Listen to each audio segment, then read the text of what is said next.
This channel does not promote any violent, harmful, or illegal activities. All content provided by this channel is meant for an educational purpose only.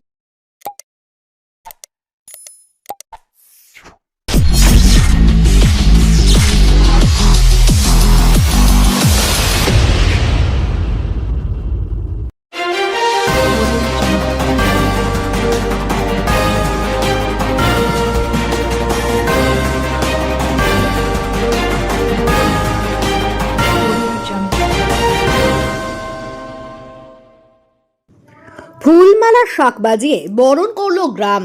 2 বছর 11 দিন পর বলাগড়ের গ্রামের বাড়িতে ফিরলেন বহিষ্কৃত তৃণমূল যুবনেতা শান্তনু বন্দ্যোপাধ্যায়। শিক্ষক নিয়োগ দুর্নীতি মামলায় অভিযুক্ত হয়ে 2023 সালের 10ই মার্চ ইডির হাতে গ্রেপ্তার হয়েছিলেন তৎকালীন হুগলি জেলা পরিষদের স্বাস্থ্য কর্মাধ্যক্ষ শান্তনু বন্দ্যোপাধ্যায়। পরে তাকে হেফাজতে নেয় কেন্দ্রীয় তদন্তকারী সংস্থা সিবিআই। গ্রেপ্তারের পর 14ই মার্চ সাংবাদিক বৈঠক করে তৃণমূল কংগ্রেস তাকে বহিষ্কার করে। টানা 2 বছর জেলবন্দি থাকার পর অবশেষে বৃহস্পতিবার তাকে জামিন দেয় আদালত। আজ তিনি বলাগড়ের বারুইপাড়ায় নিজের বাড়িতে ফেরেন। গ্রামে ফেরার আগে কালীঘাট মন্দিরে পুজো দেন।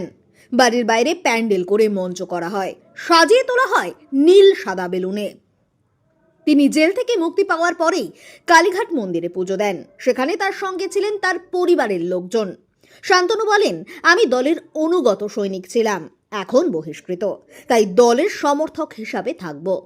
অভিমানের সুরে বলেন, দল আমাকে সাসপেন্ড করতে পারত, আমার অভিযোগ প্রমাণ হয়নি। দল আমাকে নেবে কিনা তা ঠিক করবেন দলনেত্রী ও আমার নেতা অভিষেক বন্দ্যোপাধ্যায়। আমি দলে ফেরার জন্য আবেদন করব না। আমি 2 বছর জেলে থেকে অনেক কিছু শিখেছি। বিচারাধীন বিষয় নিয়ে কিছু বলবো না। ব্যুরো রিপোর্ট, আমার কলকাতা নিউজ।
সন্ধ্যা এই জায়গাটা বড় পাও না, আরে মধ্যে দাঁড়া।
বাইরে কেউ নেই।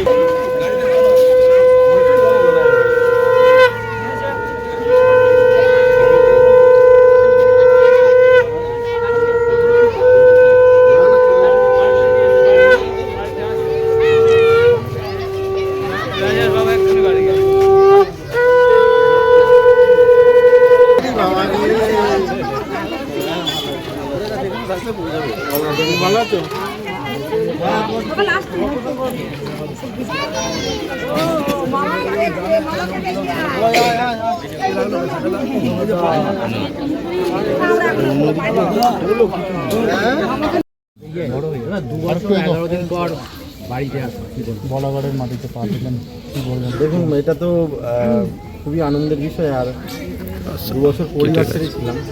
আমার পরিবার মানে শুধুমাত্র আমার বাড়ির লোকজন না, এই এত মানুষ, এটাই আমার পরিবার। তো কেটে দিয়েছে। ফেরার সময় যখন দেখছি এত মানুষ দাঁড়িয়ে আছে, আমার ভাই বলছে চলো তাড়াতাড়ি, ওখানে সবাই দাঁড়িয়ে আছে। এসে দেখলাম যে সত্যি এখনো মানুষ সবাই ভালোই বাসে। আর হয়তো কোথাও কোনো মানুষের একটু হলেও কাজ করে এই মানুষগুলোর কাছ থেকে আমি সারা জীবন পেয়েছি। এই যে এত মানুষ, দেখুন এটা হয়তো কোনো সময় কোনো ভালো কাজ করেছিলাম, তার জন্য এটা আমার কাছে অনেক বড় পাওনা। এবং 2 বছর যাদের সাথে কোনো যোগাযোগ নেই, তারপরেও সেই আমি যখন বাড়িতে আসছি, আমার পরিবারের সবাই, মানে এত মানুষ, এত বর্ধিত পরিবার আমার, তারা সবাই এইভাবে আমাকে স্বাগত জানাবে কোনোদিন ভাবিনি। অনেক বড় একটা অভিযোগে অভিযুক্ত আমি, কিন্তু তারপরেও আমার গ্রামের মানুষ বা এলাকার মানুষ, তাদের কাছে আমি এখনো তাদের আগের পরিবারের সন্তান হিসেবে সেভাবেই তারা আমাকে দেখে। এটাই আমার কাছে বড় পাওয়া। তৃণমূল থেকে তো বহিষ্কৃত আপনি, কিন্তু এখানে দেখা গেল বহু কর্মী সমর্থকরা রয়েছে এখানে। দেখুন, এখানে আমি তো এখানে শুধু তৃণমূল না, এখানে তৃণমূল, বিজেপি, সিপিএম, যদি দলের কথা বলেন, সব দলের মানুষই আছে। এটা পাড়ার ছেলে হিসেবে, গ্রামের ছেলে হিসেবে, এই ব্লকের ছেলে হিসেবে তারা ভালোবাসে। সবকিছু তো রাজনীতি দিয়ে হয় না, রাজনীতির ঊর্ধ্বেও কিছু হয়। আর সেই জন্যই সবাই এসেছেন এখানে সবকিছু ভুলে। আবার বা প্রতিবেশী তারা চাইছেন আবার দলে ফিরবেন, সেটা দল ঠিক করবে, সেটা দল ঠিক করবে। চিরকাল দলের অনুগত সৈনিক ছিলাম, আছি, আগামী দিনেও থাকবো। এখন দলের সমর্থক হিসেবে আছি। দল যদি কোনোদিন আবার সেই অধিকার দেয়, আবার তৃণমূল কর্মী বলে নিজেকে পরিচয় দেবো। অনুব্রত মণ্ডল বিরুদ্ধে একাধিক অভিযোগ ছিল, তাকেও ফিরিয়ে নেওয়া হয়েছে। দেখুন, এটা দলনেত্রী এবং আমার নেতা অভিষেক বন্দ্যোপাধ্যায় আছেন, তারা সিদ্ধান্ত নেবেন। তারা যদি মনে করেন আমাকে দিয়ে কাজ করাবেন, আমি দলের সৈনিক হিসেবে কাজ করতে রাজি আছি। এবং আমার ওটা আমার কাছে একটা অনেক বড় আবেগ। আজকে বেরোনোর পর কোনো দলের কারোর সঙ্গে কথা হয়েছে?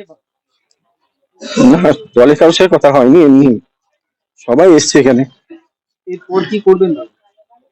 কি করবো, পরিবারের সাথে থাকবো, এই লোকগুলোর সাথে থাকবো, সবাই যারা আছে তাদের সাথে। তৎকালীন সময়ে সিপিএম এর সঙ্গে লড়াই করে আপনি এত রাজনীতি এসেছেন, একটা ঊর্ধ্বে পৌঁছেছিলেন, হঠাৎ নামিয়ে দেওয়া, কি মনে হচ্ছে এটা? দেখুন, আমি এটাকে ভাগ্য হিসেবে মনে করি। কারণ আমার মনে হয় এটা আমার ভাগ্য ছিল, তাই হয়েছে। হয়তো কখনো কোনো খারাপ কাজ করেছি, তার জন্য এরকম হয়েছে।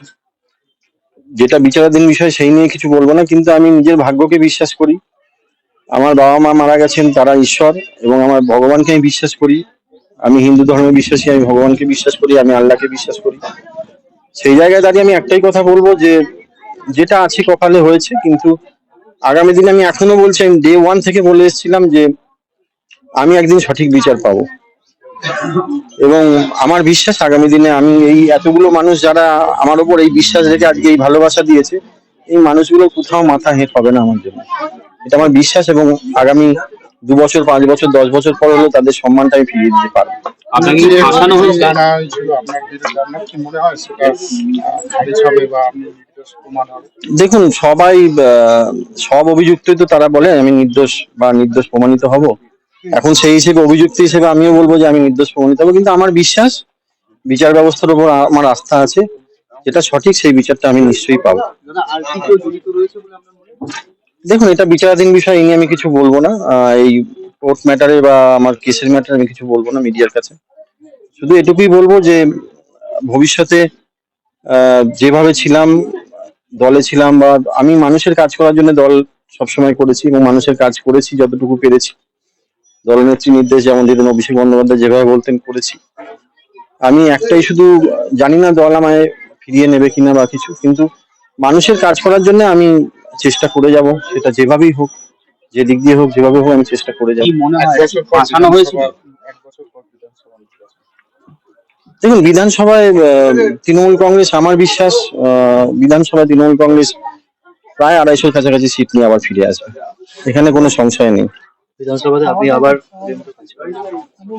দেখুন, আমি আগেই বললাম যে এখন আমি তৃণমূল কংগ্রেস থেকে বহিষ্কৃত। আমি একজন কর্মী হিসেবেও দাবি করতে পারবো না নিজেকে, কিন্তু এটুকু বলতে পারি যে একজন সমর্থক হিসেবে সমর্থন করতে তো বাধা নেই, সমর্থক হিসেবে থাকবো। দল যদি মনে করে আমাকে একজন কর্মী হিসেবে আমাকে কোনোদিন কোথাও যে কোনো কাজে লাগাবে, আমি নিশ্চয়ই সেই অনুগত সৈনিক হিসেবে করবো। বলছি আপনাকে কি এই বিষয়ে এখন কিছুই বলবো না, কারণ এটা সম্পূর্ণ বিচারাধীন বিষয়। আমাকে ফাঁসানো হয়েছে কি হয়েছে কোনোটাই আমি কিছু বলবো না, বিচারাধীন বিষয় নিয়ে আমি কোনো কথা বলবো না। অবশ্যই যাবো, কাল থেকে কেন, আজ থেকেই যাবো। আমার পাড়ার একজন অসুস্থ আছেন, আমি ওনার বাড়িতে একবার যাবো একটু পরে। এটা তো আমি করবো, এটা তো আমার ভালোবাসা, ভালো লাগা। এই মানুষ, এত মানুষ এসছে, এই আমার এই 2 বছরের যে কষ্টটা, মানে আমি এই 20 মিনিটে আমার সেই কষ্টটা আমার লাঘব হয়ে গেছে। আমার মনে হচ্ছে না যে আমি কোথাও এত কষ্ট 2 বছর ধরে এত কষ্ট পেয়েছি 2 বছর ধরে, খুবই, এটাও ঠিক। আহ যেভাবে ছিলাম এখানে মানুষের মধ্যে, একা ছিলাম, কষ্ট হয়েছে। আহ, সবাই, যদিও ওখানেও অন্যরকম একটা পরিবেশের মধ্যে থেকেছি, ওখানেও অনেক কিছু শিখেছি, তবে এটুকু বলতে পারি আমার কাছে নতুন একটা অধ্যায়। এবং আমার মনে হয় এটা, আমি ব্যক্তিগতভাবে বলছি, আমার জীবনে এটা দরকার ছিল। তার কারণ বহু মানুষকে দেখেছি যারা আমার সঙ্গে ছিলেন, যারা পাশে ছিলেন, যাদেরকে আমি কাজ করেছি, যাদের উপকার করেছি, যাদের সবসময় পাশে থেকেছি, নিজের জীবন বাজি রেখে তাদের পাশে থেকেছি, তারা এই সময় আমার সাথে নেই। কিন্তু যাদের জন্য হয়তো কিছুই করতে পারিনি, এই ছোট ছোট মানুষগুলো, এনাদের জন্য, এই গ্রামের মানুষের জন্য আমি কি এমন করেছি, কিন্তু তারপরেও তারা কিন্তু আমাকে ভোলেনি। তারা তার বাড়ির পরিবারের সন্তানের মধ্যে কিন্তু আজকে আদর করে আমাকে নিয়ে এলো। বলছি দরকার ছিল মানে, বলছি দরকার ছিল মানে, আপনি বললেন যে এটা আমার দরকার ছিল, মানে কি বললেন? শিক্ষাটা দরকার ছিল। দরকার ছিল বলতে আমি একটাই কথা বলছি যে কারেকশনাল হোম বলে তো, কারেকশনাল হোমে গিয়ে অনেক মানুষের সাথে আমি দেখলাম, অনেক মানুষকে সামনাসামনি দেখলাম, ওখানে তো সব রকম মানুষই থাকে। আমি ওইটা না গেলে আমি এই মুখোশধারী মানুষগুলোকে চিনতে পারতাম না। মানুষের খারাপ সময়টা আসা দরকার ছিল, আর খারাপ সময় এলে মুখোশধারী মানুষগুলোকে চেনা যায়। এবং আমি সত্যি কথা বলছি, আজকে যেটা আমার ব্যর্থহীন ভাষায় বলছি, আমার দলের লোক আমার কতটা পাশে থেকেছে, কি থেকেছে আমি জানি না, আর তারা আমার কতটা খোঁজ নিয়েছে, কি করেছে আমি জানি না। কিন্তু বন্ধু হিসেবে, পাড়া প্রতিবেশী হিসেবে, আমার গ্রামবাসী হিসেবে, ব্লকের মানুষ হিসেবে, সারা জেলার মানুষ হিসেবে, সারা রাজ্যের বিভিন্ন প্রান্ত থেকে আমার একটা দলের ঊর্ধ্বে তো একটা জিনিস থাকেই। আমি সিপিআইএম এর যারা আমার বন্ধু বান্ধব আছেন, সিপিআইএম এর যারা বয়োজ্যেষ্ঠ লিডার আছেন এখানকার, বিজেপির যারা নেতারা আছে, তারা সবাই আমার খোঁজ নিয়েছে, আমি কেমন আছি, আমি কবে ফিরবো, বারবার বারবার তারা জিজ্ঞেস করেছে। আমার আবার কোথাও আমার গিয়ে মনে হয়েছে তার দলের থেকে বেশি লোক খোঁজ নিয়েছে, মানে আমার দলের লোকের থেকে বেশি তারা খোঁজ নিয়েছে। এই এই ভালোবাসাটা আমার কাছে অনেক। এবং আমি প্রত্যেকটা মানুষ, যারা যারা আমার আমাকে ব্যক্তিগতভাবে আমার খোঁজে, আমি চেষ্টা করবো তাদের প্রত্যেকটার বাড়ি গিয়ে তাদের সাথে দেখা করে আসি, সে যে দলেরই হোক না কেন। মানে একটা সময় যাদের হয়ে কাজ করেছেন, আপনার দুর্দিনে তারা পাশে ছিল না, এটাই বলতে চাইছি। এটা হ্যাঁ বলাই যায়, আমার দুর্দিনে তারা পাশে সেভাবে ছিল না। সবাই ছিল না বলবো না, কিছু মানুষ তো ছিলেনই যারা খোঁজ খবর নিয়েছেন, দূর থেকে খোঁজ নিয়েছেন, কিন্তু যাদের থাকার কথা ছিল তারা কেউ ছিলেন না। দলে ফিরিয়ে নিলে যাওয়ার জন্য আবেদন করবেন? না, আবেদন করবো না। এই নিলে আবার সেই পুনরায় সেভাবে দেখা যাবে। আবেদন করব না আমি। দল যদি ফিরিয়ে না, আমি আবার বলছি, আপনাদের মাধ্যমেও তো দল নিশ্চয়ই খবর পাবেন। দলনেত্রী আমরা তার সন্তানের মতো। তা আমার মনে হয় না মায়ের কাছে ফেরার জন্য কোনো পারমিশন লাগে, বা মাকেও সন্তানকে ফিরিয়ে নেওয়ার জন্য কোনো আবেদন লাগে। যদি তিনি মনে করেন আমাকে ফেরাবেন, আমি ফিরে যাবো। আমার নেতা আছেন অভিষেক বন্দ্যোপাধ্যায়, তিনি যদি মনে করেন ফিরিয়ে নেবেন, ফিরে যাবো। একাধিক তৃণমূল নেতা জেলে গেছেন, আবার ফিরে এসেছেন, মূল স্রোতে ফিরে এসেছেন এবং তৃণমূলের সঙ্গে যুক্ত হয়েছেন। দেখুন, আমি দেখুন, প্রথম কথা হচ্ছে যারা যারা গেছিলেন তারাও বিভিন্ন কেসে তারা অভিযুক্ত, কেস প্যাটার্ন নিয়ে কিছু বলবো না। কিন্তু কোথাও গিয়ে সেই মানুষগুলো যখন ফিরে এসেছে, দল মনে হয়েছে, দলের জায়গায় দাঁড়িয়ে তারা ভেবেছে যে এই মানুষগুলোকে ফিরিয়ে নেওয়া দরকার, তাদের প্রয়োজন আছে, তাই দল ফিরিয়ে নিয়েছে। দল যদি মনে করে আমার প্রয়োজন আছে, আমাকেও ফিরিয়ে নেবে। আমি এটুকু বলতে পারি, আমি একদম আজকের এই মুহূর্ত থেকেই রেডি দলের জন্য। কোথাও গিয়ে কোনো জায়গায় আমি কোনো ভয় ভীতি আমার কিছু নেই, আমার কাউকে আমি ভয় ভীতি পাই না। আমি এটুকু বলতে পারি যে দল যদি ফিরিয়ে নেয়, দলে যেভাবে এর আগেও এফর্ট দিয়ে কাজ করেছি, যেভাবে সবসময় 24 ঘন্টা দলের সৈনিক হিসেবে কাজ করেছি, আবার করবো। নিজে থেকে আবেদন করবেন? দেখুন, ওই বললাম আবেদন করার কিছু নেই। তো আমি তো, আমাকে তো দল, আমার একটা জিনিস শুধু খারাপ লেগেছিল, যখন আমি দেখেছিলাম, আমি যে আমাকে দল থেকে বহিষ্কার করে দেওয়া হয়েছে, হয়তো সাসপেন্ড করতে পারে, সাসপেন্ড করলে সাসপেনশন ওঠে।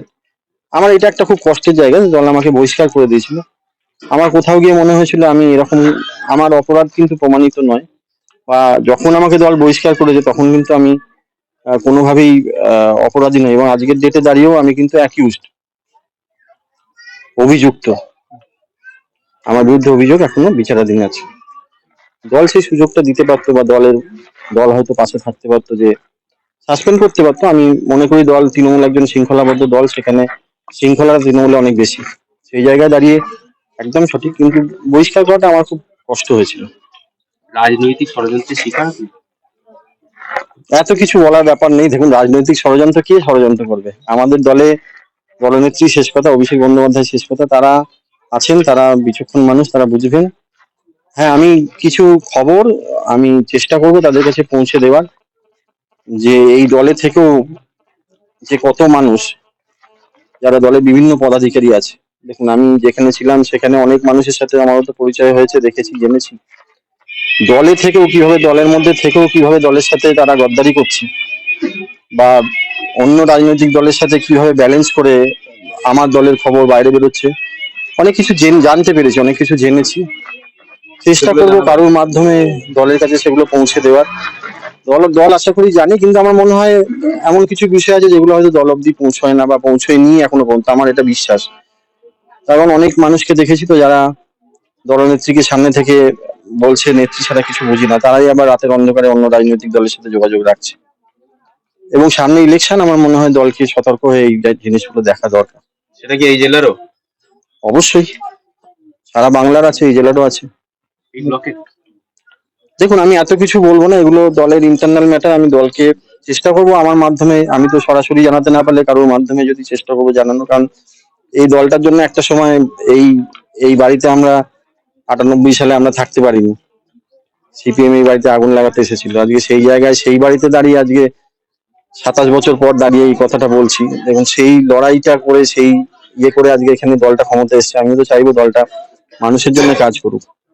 আর সবচেয়ে বড় কথা, যেভাবে এই দল সমস্ত স্তরের মানুষের জন্য যেভাবে কাজ করেছে দলনেত্রী মমতা বন্দ্যোপাধ্যায়, সেখানে আমার মনে হয় মমতা বন্দ্যোপাধ্যায় আগামী আরো যতদিন উনি বাঁচবেন, ওনার 100 বছর জীবিত থাকুন উনি, আমি চাই, এবং 100 বছরই উনি মুখ্যমন্ত্রী থাকুক এই বাংলায়। আপনার লাস্ট কোশ্চেন, 2 বছর 11 মাস একটা সন্তান তার বাবাকে পাশে পায়নি, সেই জায়গাটা কি বলবো? আমি মনে করি বাবা হিসেবে আমি ব্যর্থ। অবশ্যই আমার সন্তানের তো কোনো দোষ নেই, যে কোনো কারণেই হোক, আমার সন্তান আমাকে এই 2 বছর 11 দিনতে সে আমাকে কাছে পেলো না। এটা আমি নিজের গিলটি ফিল করি, যে আমার সন্তান, সে তো কোনো দোষী নয়, আজকে সে কিন্তু আমাকে কাছে পায়নি।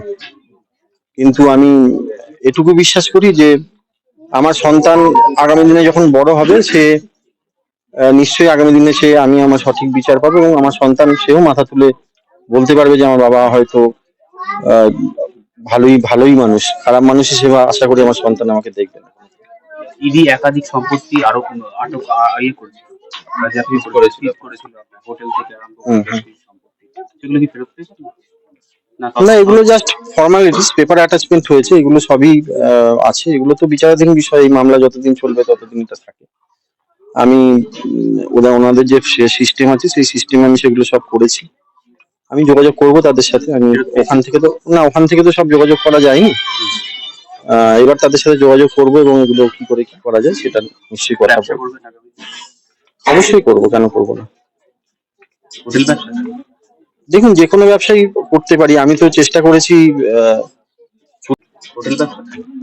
দেখুন, যে কোনো ব্যবসায়ী করতে পারি, আমি তো চেষ্টা করেছি। চুরি চামারি করে তো কিছু করিনি, সবটাই চেষ্টা করেছি যে কাজ করে নিজে খেটে। এই আমি যে রেস্টুরেন্টটা করেছিলাম, এখানে একটি মেয়ে আছে, ও ওখানে কাজ করতো, ওকে জিজ্ঞেস করলে জানতে পারবেন। মানে 2022-এর দুর্গাপুজোর সময় আমি হোটেলে বাসনও মেজেছি, মানে যখন লোকজন ছিল তখন এই বাসন মেজেছি। তো আমার মনে হয় না 6 কোটি টাকা থাকতো, তাহলে মনে হয় এটা প্রয়োজন ছিল না।